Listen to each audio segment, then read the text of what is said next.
Real Madrid, l'arrivée d'Alexander-Arnold précipite le départ de Dani Carvajal, le club sous le choc. Le FC Barcelone surclasse Gérone, 4-1, dans un match marqué par la polémique arbitrale. Avant de commencer, si c'est la première fois que tu passes ici, je t'invite donc à t'abonner, c'est gratuit, ça prend 2 secondes et ça fait plaisir. Merci beaucoup à toi. L'arrivée imminente de Trent Alexander-Arnold au Real Madrid ne laisse pas seulement planer des doutes sur l'avenir de Lucas Vázquez, mais marque également un tournant inattendu pour Dani Carvajal. Après plus d'une décennie au club, le latéral espagnol s'apprête à quitter Madrid, une décision qui a pris de court les dirigeants et les supporters. L'onde de choc au sein du Real Madrid. Depuis plusieurs années, Dani Carvajal incarne la régularité et l'excellence au poste de latéral droit du Real Madrid. Titulaire indiscutable dans les moments les plus cruciaux, son engagement et son leadership en ont fait un cadre respecté du vestiaire.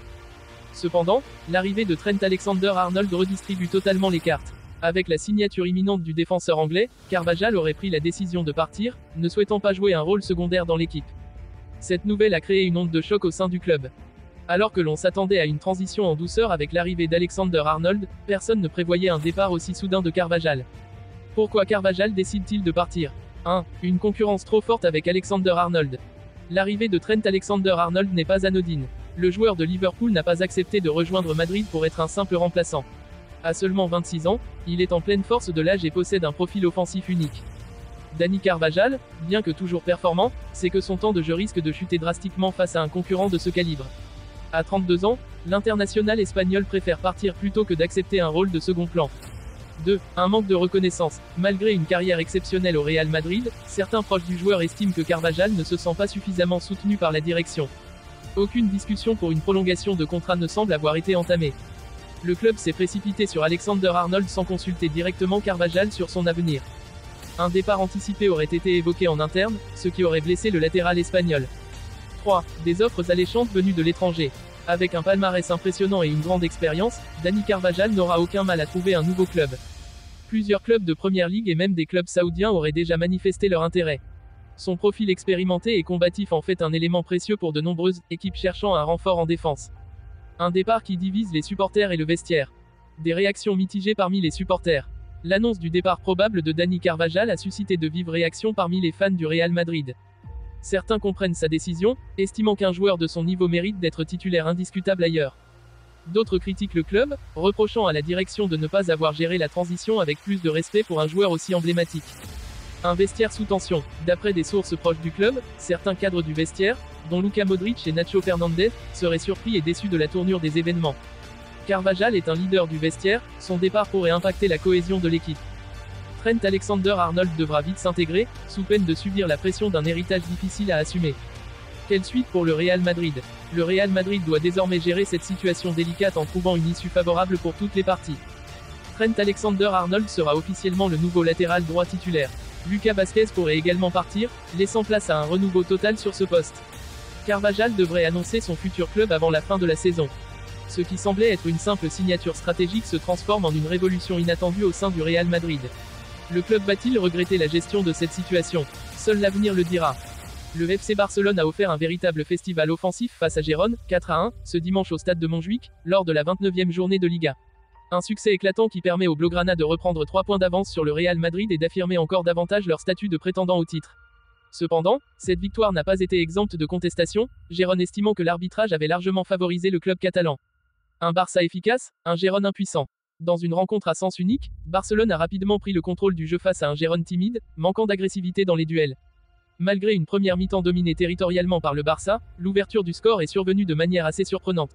Sur un centre tendu venu du côté droit, le défenseur tchèque de Gérone, Ladislav Krejci, a malencontreusement détourné le ballon de la main dans ses propres filets à la 43e minute, offrant ainsi l'avantage aux Blaugrana. Au retour des vestiaires, contre toute attente, Gérone a égalisé à la 53e minute grâce à Arnaud Danjuma. Le milieu néerlandais a su profiter d'une rare incursion dans la surface adverse d'un tir précis. Un but qui a brièvement semé le doute dans les rangs barcelonais. Lewandowski en patron, Yamal malchanceux. Mais le doute n'a pas duré longtemps. Robert Lewandowski, en véritable tueur des surfaces, a rapidement redonné l'avantage aux siens.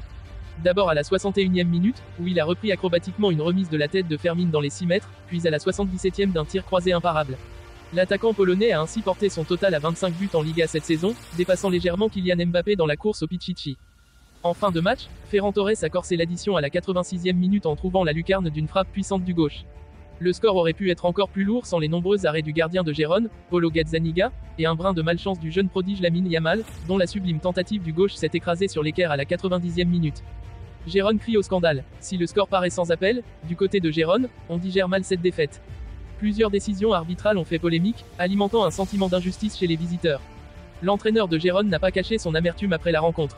Plus grand que, nous savions que jouer contre Barcelone serait difficile, mais nous ne pensions pas que l'arbitrage nous désavantagerait autant. Plusieurs fautes n'ont pas été sifflées en notre faveur, et sur le deuxième but du Barça, nous estimons qu'il y avait une position de hors-jeu non signalée. Les joueurs de Gérone ont également exprimé leur frustration, notamment sur un possible pénalty oublié à la 70e minute après un contact entre Oriol Romeu et Viktor Tsygankov. L'arbitre n'a pas bronché, et la VAR, bien qu'utilisée à plusieurs reprises durant la rencontre, n'a pas jugé nécessaire de revenir sur cette action litigieuse. Le Barça reprend les commandes avant une semaine cruciale. Grâce à cette victoire, le FC Barcelone atteint les 66 points et distance le Real Madrid, relégué à 3 longueurs. L'Atlético Madrid, de son côté, semble définitivement écarté de la course au titre après son match nul contre l'Espagnol 1-1. Le Barça aborde maintenant une semaine capitale avec la demi-finale retour de Coupe du Roi contre l'Atlético Madrid, mercredi, 4-4 à l'aller, puis le quart de finale aller de la Ligue des Champions face à Dortmund. Des rendez-vous majeurs qui détermineront si les hommes de Hansi Flick peuvent viser un triplé historique. Conclusion. Si la victoire du FC Barcelone face à Gérone ne souffre d'aucune contestation sur le plan du jeu, les décisions arbitrales controversées ont laissé un goût amer à leurs adversaires du jour. Alors que la Liga entre dans sa phase décisive, ce match pourrait relancer le débat sur l'influence de l'arbitrage dans la lutte pour le titre.